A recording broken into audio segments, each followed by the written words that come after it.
I've been said to be a little long-winded, but don't believe all that. I know years ago, I was a wildlife officer, a state wildlife officer. That's what I did for a living.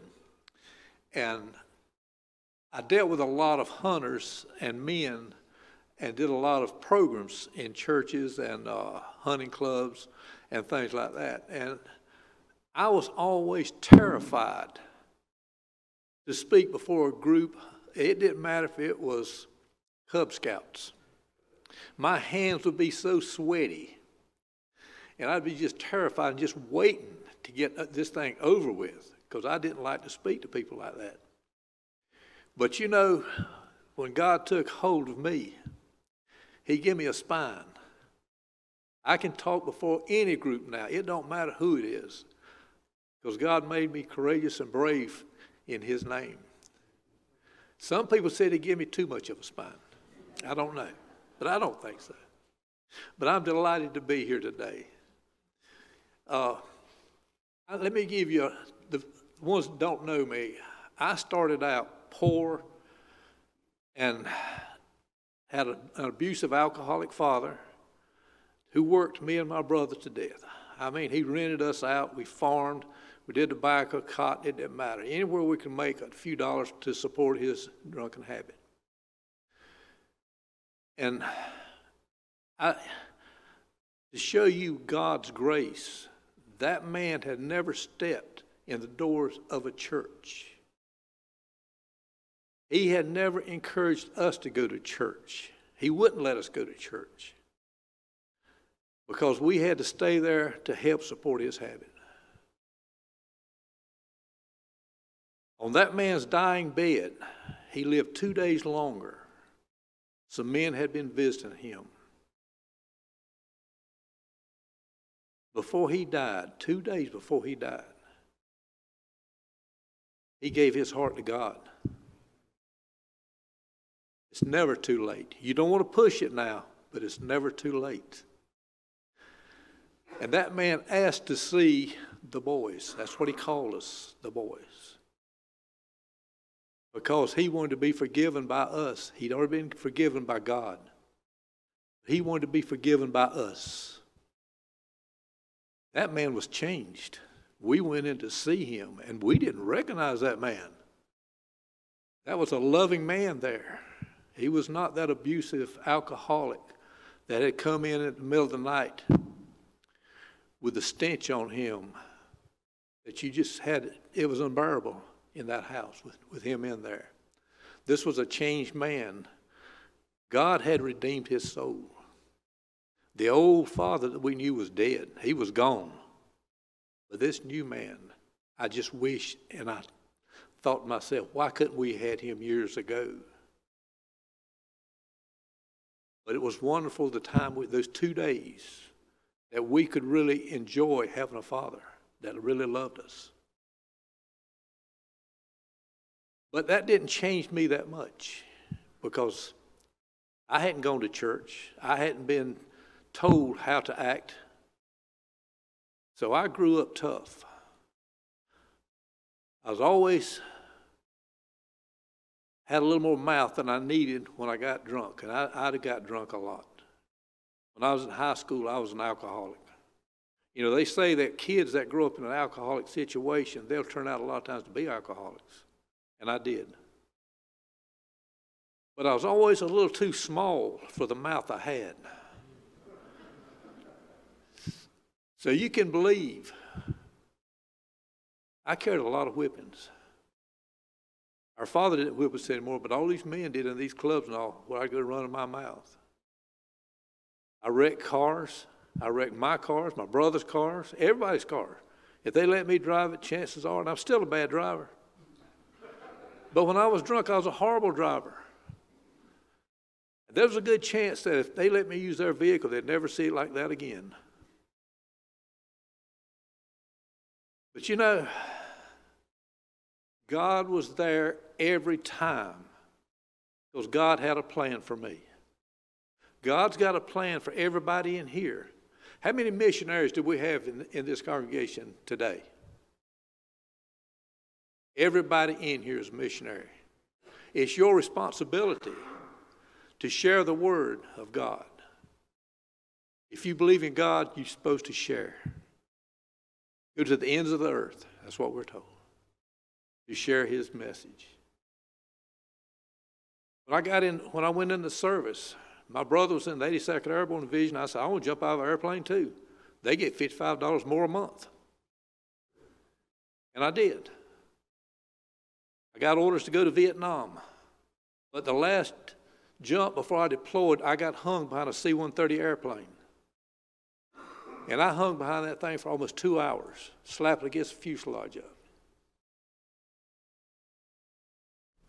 They finally were going to land with me.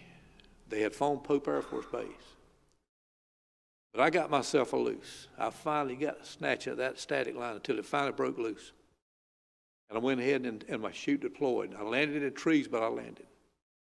They carried me to Womack Army Hospital. My sergeant major was waiting for me because everybody had been watching me fly around and around Pope Field out there waiting to see if I could get loose before they phoned the runway. So they told me that, and I was ecstatic. I said, thank the Lord. They have phoned Pope Field for me. He said, no, they phoned for that aircraft. Says, you're expendable. They didn't want to waste that millions of dollar airplane. So I was a little dejected, but I was fortunate. Not fortunate, blessed. Because God had intervened and saved my life. But God intervened. All these situations I had, I've had people pull guns on me. I don't know why in the world they didn't shoot me. But God intervened every time because I came through it. After all these miracles God had performed, saving my life, I finally was sitting on a pew when we had altar call. And I had sat before over and over and over again on my hands so I wouldn't have to get in front of a crowd of people and walk down. But like I said, I couldn't stand to get in front of a crowd of people. But I couldn't stand it anymore. I broke down and cried like a baby, walked down front and told the people that I had been living a lie coming to that church, that I did not have God in my heart like I should. But now I want God in my heart, and I want to give my heart wholly to God and work for nobody but God. And at that moment, people told me, says, when you give your heart to God, it's a process. No. The split second that you give it to God, you're changed then. There's no waiting period. You change right then. And I felt wonderful. I had never felt that good before. I had a load off my shoulders because God had took the pain. God had took the load from me like he still does today. So I wanted to give back because I had wasted my life so far and I wanted to give back. So we had a hurricane came in. And I went, just volunteered, went to it. Didn't know what they were going to do. But I got on top of a roof. I got seeing a bunch of yellow things out there around people's houses and all, putting tarps on houses and all. It was blue and yellow. That's everything you've seen. Blue tarps and yellow shirts. And I said, who are those people? They said, that's the Baptist men. So what are they doing? Says, anytime there's a disaster, so they go out and they give relief to the people. They help them. I said, that sounds good to me. And I just couldn't get over the fact that these people had taken and given their lives. They go down there for weeks at the time to help people. Just leave their days, their jobs, and leave their homes for weeks at a time to help these people out. I said, I want to be a part of that. And I have been a part of it for a long time now. I've carried crews everywhere from Texas through New York, hurricanes, tornadoes, anything like that. We go to help. And everybody in here should be in touch with the Baptist on missions. That's what it is now. You know, we don't have the Baptist men per se anymore. We have Baptist on missions. You know why? Those women. Those women, they had to be a part, and they became 40% of the Baptist men. And they were women.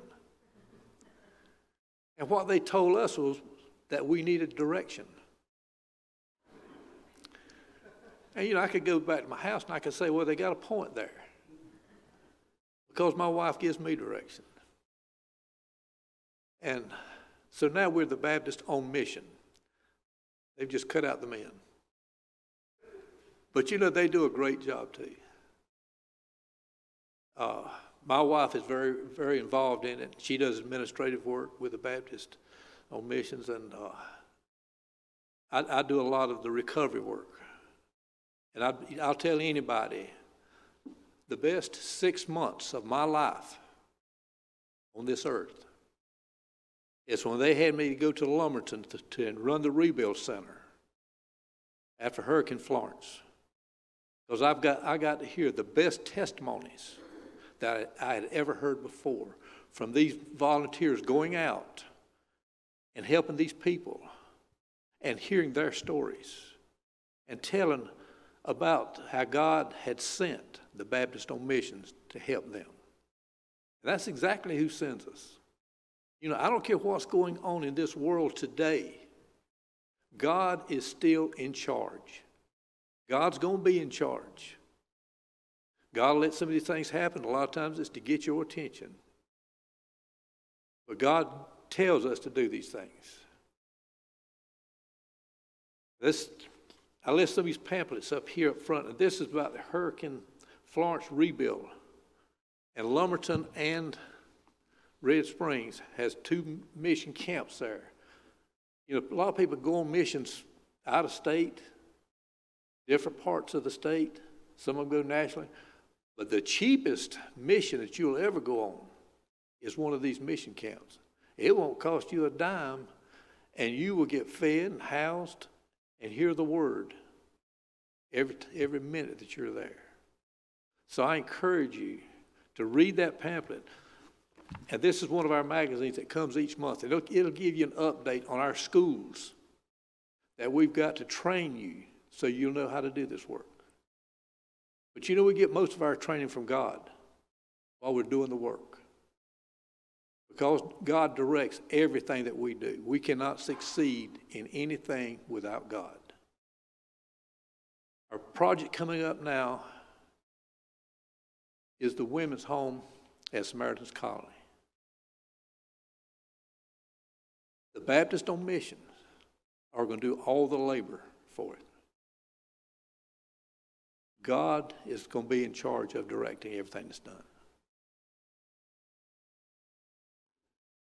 And I'm not going to go into that because we've got a special guest that knows a whole lot more about it than I do.